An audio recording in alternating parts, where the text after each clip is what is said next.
Okay, let's talk to Harry the H. Peacock, who isn't dead.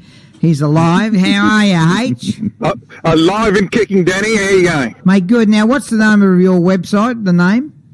Yeah, historyoutThere.com. Get on there and put your comments and like it, because it's really good. Now, this one has got us all perturbed. What's the word there? I don't know. Disturbed? No, I can't. Now, 102-year-old injustice to be corrected. Take it away, H.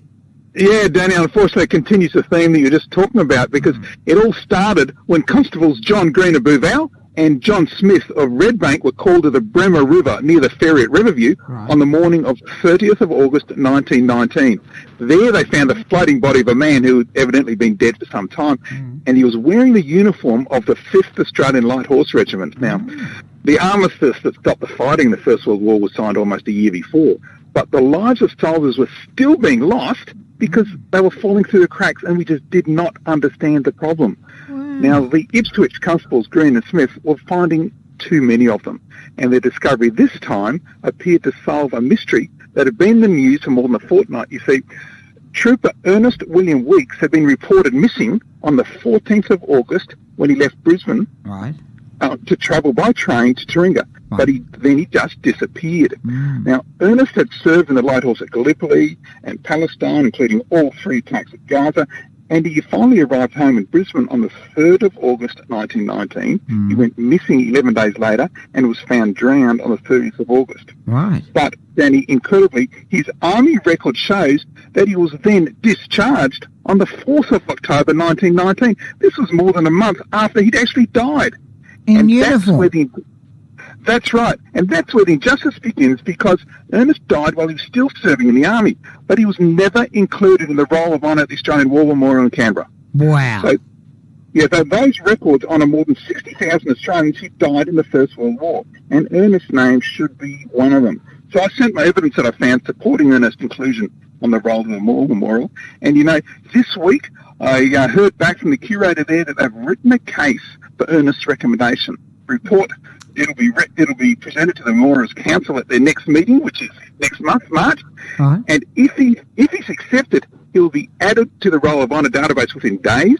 His name will be cast in bronze to be included on the panels there at the War Memorial. And one of those on the council to decide Ernest's fate is Victoria Cross holder Corporal Daniel Kieran. So I'm pretty confident that the future of Ernest is in good hands. So even though Ernest Weeks was one of those who fell through the cracks, and there was a blunder when he was discharged 102 years ago, even though he was dead.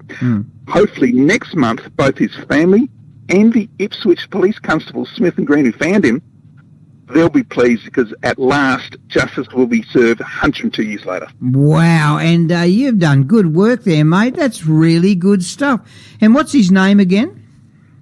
Yeah, the soldier's Ernest William Weeks. Weeks. Are there any family members in Ipswich?